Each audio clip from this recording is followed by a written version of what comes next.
अपनी धी, आधी, व्याधि, उपाधि। मैं तो कहता हूं भक्ति में समाधि का भी परित्याग करना पड़ता है। धी माने बुद्धि, आधि, व्याधि, उपाधि, लोकाम बुद्धि, सब धी हैं। ये जितने धी हैं खतरनाक। इसलिए श्रीमद् भागवत जी के प्रथम श्लोक में लिखा हुआ है, जन्मादस्य तन्मतिर्चार्थे सुविज्ञ सुराट तेने ब्रह्मदाय आदि कवे मोहयन्ति यत् सूर्य तेजो वारी मृदाम यथा विनिमयो त्रिसर्गो मृष। भूल ही जाता हूं यार। यत्र त्रिसर्गो मृषा धामना स्वेन सदा निरस्त कुहकम सत्यम परम धीमहि। धीमहि, धी माने बुद्धि, मही माने लय। अपनी धी को उस सत्य में लय करो, बचाओ मत। ये बुद्धि खतरनाक है, बुद्धिमान लोग खतरनाक हैं।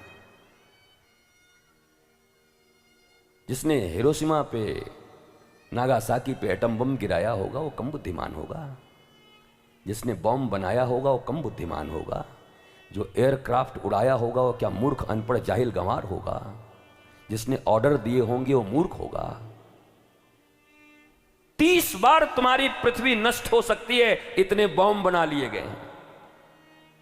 पर एक आदमी को जिंदा करने का पावर अभी तक वैज्ञानिकों के पास नहीं है कि मरे हुए को जिंदा कर दें।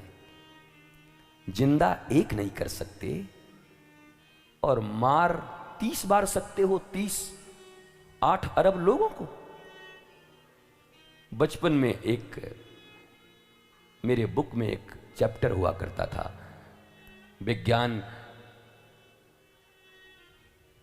अभिशाप या वरदान। पढ़ते थे हिंदी में हम, तब समझते नहीं थे।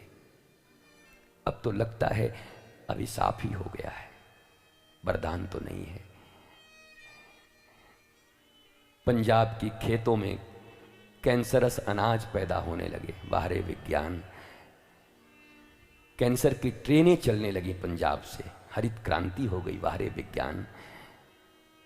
एक भी चीज ऐसा बाजार में नहीं है तुम्हारे बेटे बेटी और तुम जिसको खाते हो जिसमें मिलावट नहीं है, बाहरे विज्ञान।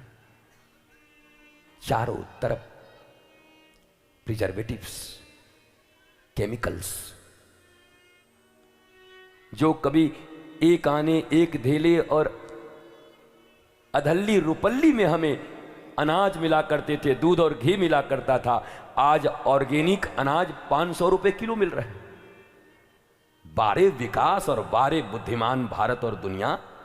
जो चीज चवन्नी में मिल रही थी सारे लोग खा रहे थे। गांव की सब्जियां तोड़ तोड़ के अपने कोला और अपने बाड़ी से ताजी सब्जियां निकाल के खाते थे, बिना किसी पेस्टिसाइड के, बिना किसी केमिकल के।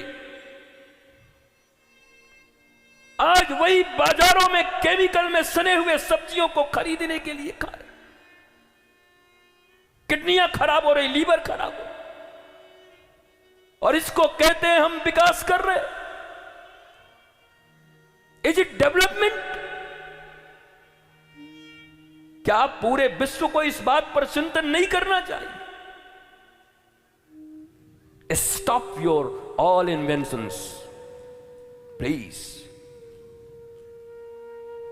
जितने भी इन्वेंशन है रोको। जितने हो गए हैं उतने का उपयोग सीखो। रोज नए नए मॉडल लॉन्च करने से मनुष्य के हृदय में भिखारीपना, मनुष्य के हृदय में अभाव के भाव को पैदा करना बाजारवाद की संस्कृति का प्रथम कर्तव्य है। अब न कोई रिश्ते हैं, न नाते हैं, न कहीं कोई प्रेम है, न गांव है, न अपनापन है। हर जगह बाजार है, बस बाजार। एवरीवेयर बाजार, मार्केट मार्केट मार्केट। कहां गया मेरा पुराना भारत? कहां गए हमारे पुराने गांव? कहां गई हमारी पुरानी संस्कृति? कहां गई वो 80-80 लोगों की फैमिली? दादाजी, काकाजी, छोटी ताई, बड़ी ताई, कहां गया? कबूतर के दरबे में रहने वाले लोगों शहरों में कबूतर के दरबों में रह रहे हैं, कुकुड़कू कर रहे हैं। 50 मंजिले पे कुकुड़कू, कबूतरों की जिंदगी जी रहे हैं।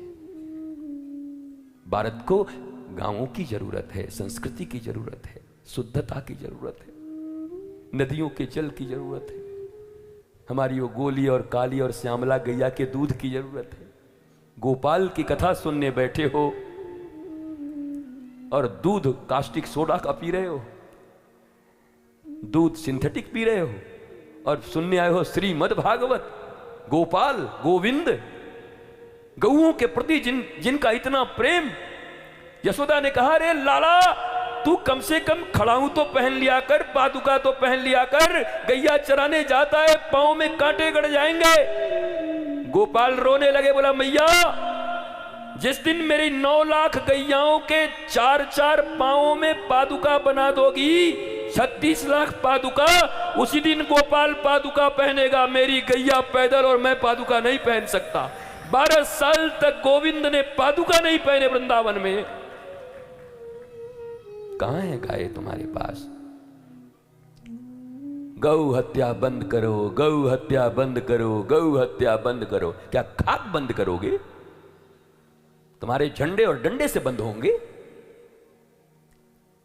गौ आधारित हमारी अर्थव्यवस्था थी पहले, इकोनॉमी गौ के ऊपर थी। नंद बाबा 9 लाख गैयों के मालिक, राधा रानी के पिताजी बृषभानु जी 12 लाख गैयों के मालिक। इसलिए राधा रानी हमेशा चाह कर, चुप, तेरे बाप से 3 लाख गैया ज्यादा मेरे बाप के पास है, चुप। ठाकुर, हाँ ठीक बात, 3 लाख गैया ज्यादा थी राधा रानी के पास। राधा रानी बताया, खबरदार, क्या मैंने तो कुछ नहीं बोला। कितने गाय तेरे बाप के पास? 9 लाख, 12 लाख, प्रणाम करो। ठाकुर को तो राधा रानी कुछ समझती नहीं थी, राम तुमसे बड़ी हैं। तो गौ आधारित कृषि व्यवस्था थी, गौ आधारित आर्थिक व्यवस्था थी, इकोनॉमी गौ के ऊपर था। इसलिए गौ को गोविंद भी मां मानते थे, गोपाल आते थे इस पृथ्वी पर। और आज कौन रखता है? बछड़ा हुआ तो छोड़ देते हो और फिर चिल्लाते हो गौ हत्या बंद करो। रखो ना अपने पास, तुम्हारी भी गलती नहीं है, कैसे रखोगे? पेस्टिसाइड्स के साइड इफेक्ट से भारत को बाहर निकलना होगा।